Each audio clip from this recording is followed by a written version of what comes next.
In the winter of 1619, in a warm room in Germany, while the 30 Years' War was devastating Europe outside, a French soldier and philosopher named René Descartes decided to wage his own war. His war was not against armies or nations, but against every idea he had ever learned, every book he had ever read, every truth he had ever believed.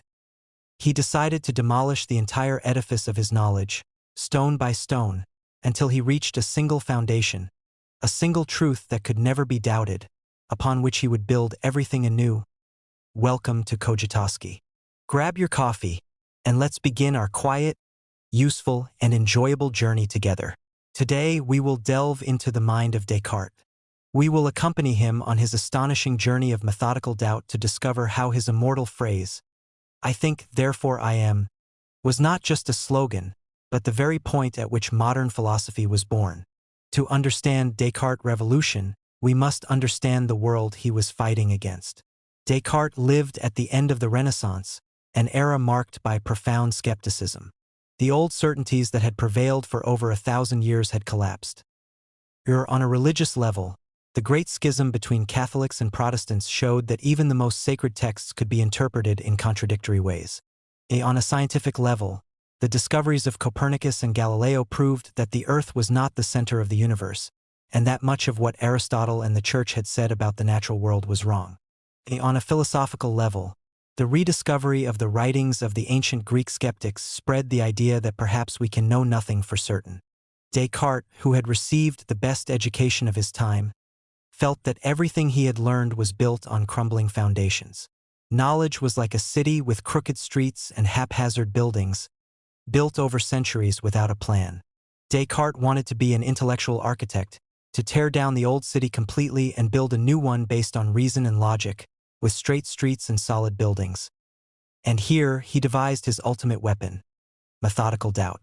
Cartesian doubt is not doubt for the sake of doubting, as radical skeptics do, which ends in despair. Rather, it is methodical doubt, meaning it is a tool or a method to arrive at certainty. His rule was simple. Anything for which I can find even one reason to doubt, I will consider it absolutely false, until I find something that is impossible to doubt. And so, Descartes began his journey. The first stage of doubt, the deceiving senses. The first thing Descartes decided to doubt was the testimony of his senses. He said, "I have found that my senses sometimes deceive me, and it is a mark of prudence never to trust completely those who have deceived us even once." The examples are clear. A straight stick appears bent in water. A distant tower that looks round may be square up close. We see mirages in the desert.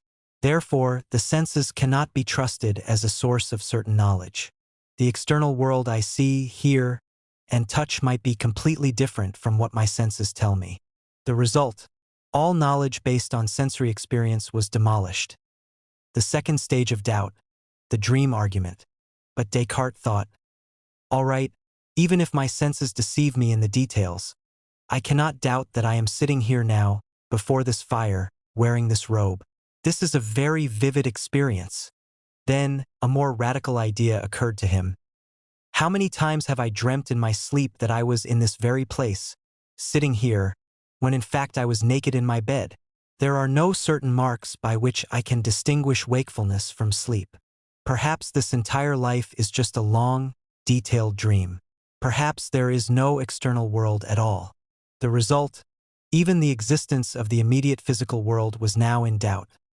The third stage of doubt, the evil demon. Descartes had now reached a dangerous point, but he found that some things seem true even in dreams. Mathematical and logical truths. Whether you are asleep or awake, 2 + 3 is equal to 5, and a square has 4 sides. These seem to be certain truths that cannot be doubted. And here, Descartes summoned his most powerful tool of doubt, a terrifying hypothesis he called the evil demon or malicious genius. He said, I will suppose that there is a malicious demon, powerful and cunning, who uses all his energy to deceive me.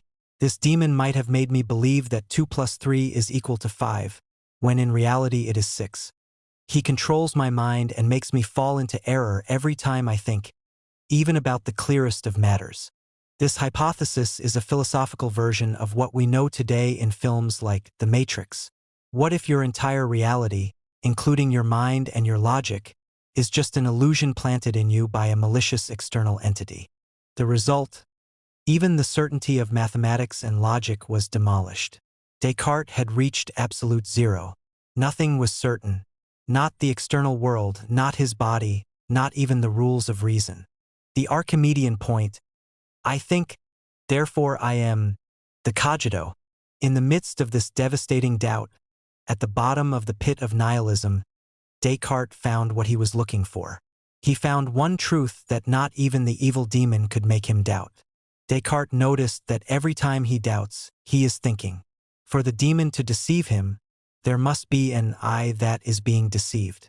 To dream, there must be an I that is dreaming. To doubt, there must be an I that is performing the act of doubting. The very act of doubting proves the existence of the doubter.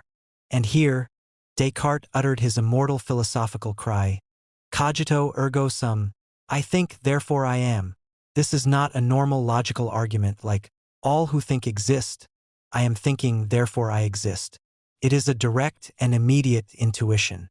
The moment I am aware that I am thinking, I am aware in that same moment and directly that I exist as a thinking being. I cannot think that I do not exist, because the thinking itself proves my existence. This was the Archimedean point he was searching for, the solid, unshakable rock upon which he would build everything. He had proven the existence of the I or the thinking self as the first certain truth. Conclusion, from the I to God, and from God to the world. Now that Descartes had found his first certainty, his existence as a thinking being, he faced a new problem.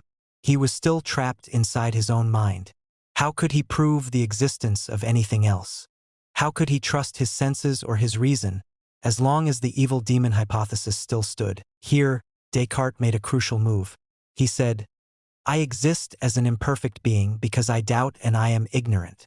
But in my mind, I find an idea of a perfect, infinite, omnipotent, and omniscient being. The idea of God. He then asked, where did I, an imperfect being, get this idea of perfection? He concluded that it is impossible for the imperfect himself to create the idea of the perfect on its own.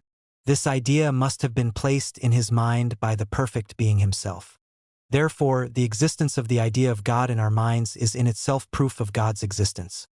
And once Descartes had proven the existence of a perfect God, the evil demon hypothesis collapsed. Because a perfect God cannot be a deceiver. Deception is an imperfection, which contradicts his perfection. And since this perfect God is the one who created me and my senses and my reason, he must have created them as reliable tools, generally speaking, for knowing the truth, as long as I use them with caution and method. Therefore, God is the ultimate guarantor of knowledge.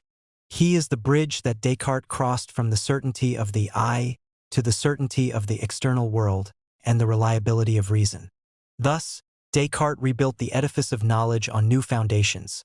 One at the first foundation, the certainty of the thinking self, the cogito. Point 2, the second foundation, the certainty of God's existence as the guarantor of truth. Point 3, the result, the possibility of knowing the external world through reason and the scientific method. Descartes made the human mind the starting point, but he realized that this mind cannot operate in a vacuum. It needs an absolute reference to guarantee that its thinking is not just an illusion. For Descartes, that reference was God. Thank you for watching. Tell me in the comments, do you think Descartes' argument, I think, therefore I am, is truly the indubitable starting point? I'll see you in the next episode.